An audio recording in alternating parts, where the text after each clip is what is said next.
Ju njohim me edicionin informativ të lajmeve. Kjo është Radio 7. Paga minimale në Maqedoninë e Veriut është rritur në 440 euro. Vendimi për rritjen e pagës në masë 6% është marrë nga Këshilli i Ministrave pas takimeve të mbajtura në Këshillin Ekonomik me grupet e interesit. Me këtë harmonizim, paga minimale e cila në vitin 2025 arriti në 36.037 denar në shumën bruto, për vitin 2026 do të jetë 38.507 denar bruto. Përkatësisht 26.046 denar neto. Kjo paratjet rritje prej 2.470 denar në shumën bruto.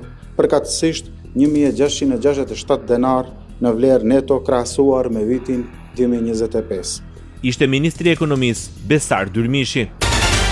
Rritja e pagës minimale do të nisë nga muaji prill. Kryeministri i Republikës Maqedonisë së Veriut Histra Miskoski njoftoi se duke filluar nga muaji i ardhshëm do të fillojë të realizohet pagesa sipas nivelit të pagës minimale. Me vendimin e qeverisë nuk është pajtuar lidhja e sindikatave. Ajo paralajmëroi vazhdimin e protestave deri në rritjen e pagës minimale në 600 euro dhe pagave të tjera nga 100 euro më shumë. Kritike për nivelin e rritjes së pagave është edhe opozita maqedonase. Ish zëvendës kryeministri dhe deputeti aktual i LSDM-s Fatmir Bytyçi përmes një postimi në rrjetet sociale kritikoi qeverinë lidhur me rritjen e paralajmëruar të pagës minimale, duke vlerësuar se bëhet fjalë për një detyrim ligjor e jo për një politikë të mirëfillt sociale. Sipas Bytyçit, rritja e pagës minimale me rreth 27 euro duke e çuar në një pagë neto në 434 euro është një mekanizëm që ekziston në sistem dhe zbatohet sepse është i detyrueshëm me ligj e jo rezultati i vullnetit politik. Ai thekson se paralelisht me harmonizimin e pagës minimale, qeveria ka promovuar edhe shportën e saj të konsumit, e cila sipas tij është rreth 13% më e ulët se ajo sindikale. Bytyçi vlerëson se në këto kushte një familje nevojiten së paku rreth 2.25 paga minimale për të mbuluar shpenzimet bazë. Radio 7, zëri pozitiv i qytetit. Ambasadori i Bashkimit Evropian në Tiranë Silvio Gonzato kërkon dialog politik për reformën zgjedhore. Në tryezën e thirrur nga partitë politike ai e vuri theksin tek fryma e dialogut si thelbësore për realizimin e kësaj reforme. Fryma e dialogut për tema kryesore si reforma zgjedhore është thelbësore.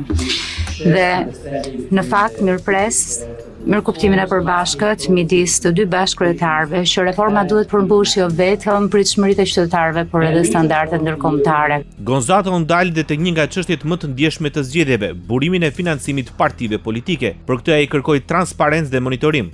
Kur burimet e financimit janë të qarta apo mbi këqyrja është e dobët, atëherë besimi tek këto institucione demokratike është pashmangshmërisht i minuar.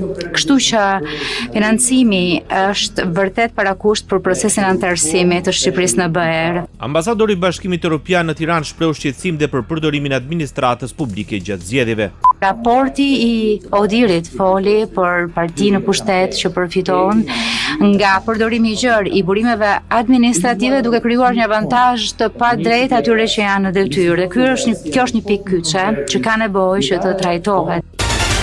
Transparenca, barazia, mbikëqyrja dhe sanksionet janë çështjet kryesore që kërkojnë zgjidhjen e reformës zgjedhore.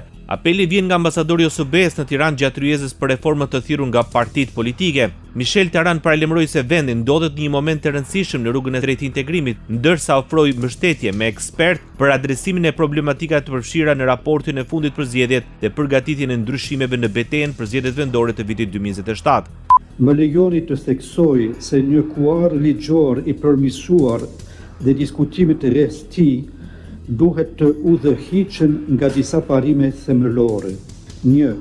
Transparenca, deklarimi i plot i të ardhurave dhe shpenzimeve të partive politike në përputhje me kushtetutën. 2. Barazia, zbatimi i barabartë i rregullave për të gjitha partitë politike. 3. Zbatimi institucionit mbikëqyrëse dhe duhet të kenë jo vetëm një mandat të qartë, por edhe burime të mjaftueshme financiare dhe njerëzore për të ushtruar siç duhet auditimin dhe kontrollin. 4. Sanksionet, vendosja e sanksioneve proporcionale dhe efektive për të parandaluar përfitimet e paligjshme dhe për të dekurajuar mos respektimin e ligjit. Ndoqët lajmet shkurt në Radio 7, zëri pozitiv i qytetit.